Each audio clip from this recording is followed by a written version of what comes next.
Good evening and welcome to the Whiskey Lovers Society with me, Gert Retief, and tonight we are looking at my whiskey of the year for 2023. Now, I stopped counting at almost 200 videos or 200 whiskies that I have tasted over the last year. And I was looking through all these whiskies to try and find maybe the top 5 or top 10 whiskies for me, and which ones would I recommend as whiskey of the year for me for 2023. It has been a fantastic year for me. I traveled all over the world.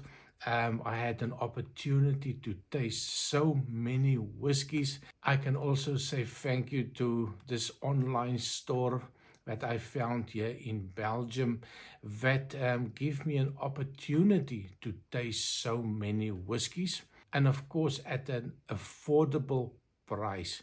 As you can imagine, buying all of these whiskies, full bottles for one review and go on to the next one.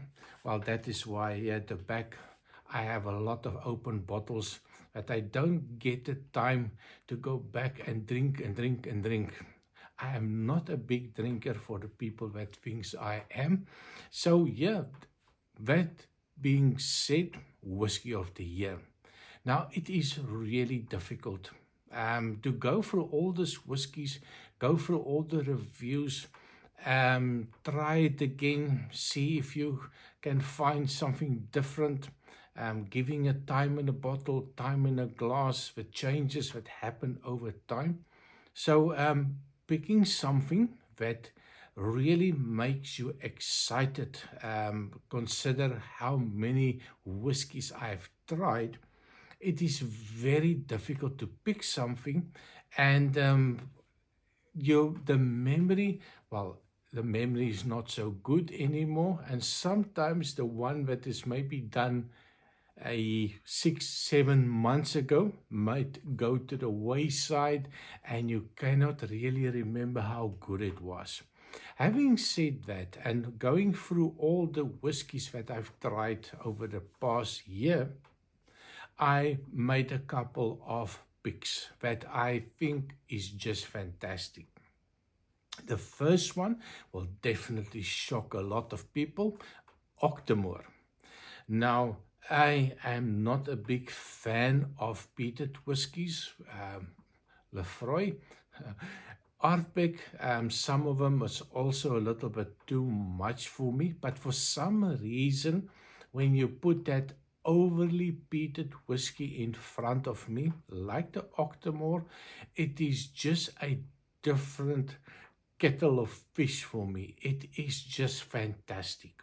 And in this case, I'm talking about the 14.1, bloody expensive for no age statement whiskey, but I really enjoy it. I enjoyed that lightness of it. Even at that high ppm, it does not kill the taste buds. That's not that iodine thing that I hate, that hospital. I don't feel that, I don't taste it, but the aromas from nose to taste for me is just fantastic. The next one that I also want to mention before I go into my winner is a Argon 17-year-old.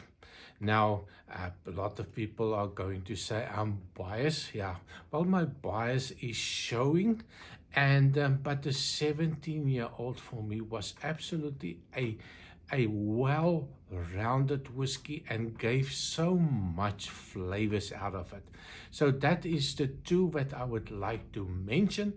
And surprise, surprise, or maybe no surprise at all, the winner for me, and I just did 3 videos on this whiskey, and it was a whiskey that I tasted for the first time. I think it was about 2 weeks ago. And I was super impressed with this whiskey. It was such a lovely, different whiskey, something that make you think, that you sit down without water first, you take a couple of wee sips. It is very high ABV, and wee sips just to climatize your mouth and climatize the nose, and add a drop or two of water. It was a complete experience for me, and the journey to find all that lovely nuances. Now, it had a brother and a sister, or maybe a brother and, well, maybe twin brothers. But of course, I'm talking about Argon again, and it was a 15-year-old rare batch from Argon, Bordeaux version, and they have the Argon version. In this case, you can go check my comparison video, and I can tell you the Argon version for me is absolutely the whiskey of the year for 2023. I was super excited, and just because I could and I had some, I did pour myself a wee dram of it, and it is just heaven. Fantastic, sweet, aromatic. The nose keeps on going. That it is just something that even if I put it in front of a non-whiskey drinker, and they would just, that smell, it is such a lovely, friendly, inviting. The high ABV, it's not kicking you in the face, even with a little bit of an agitation. It is just lovely, mellow sweetness that comes out of the toffees and the chocolates and all of those things. A little raisiny notes, just a hint of it. It is a red wine cask. And, wow, vanillas.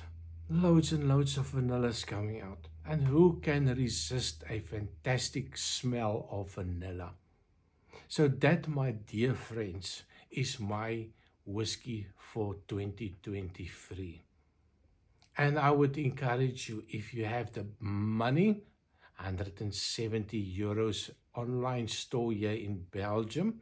I think you can get a little bit cheaper somewhere else. 21% tax in Belgium is killing the industry for me.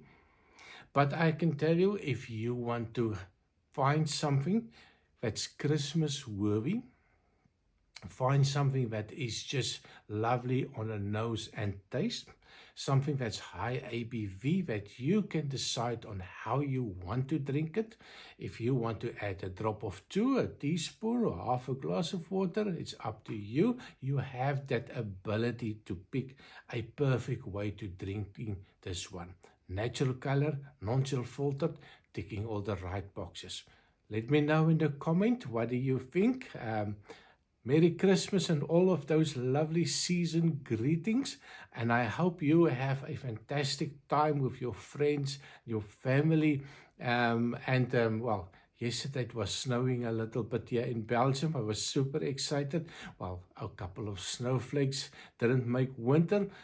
-2 today, so I'm definitely getting there. So hoping for the white stuff to cover my area so that I can enjoy a real white Christmas. So thank you very much for watching. Please remember to like, share and subscribe, and I see you next time. Cheers.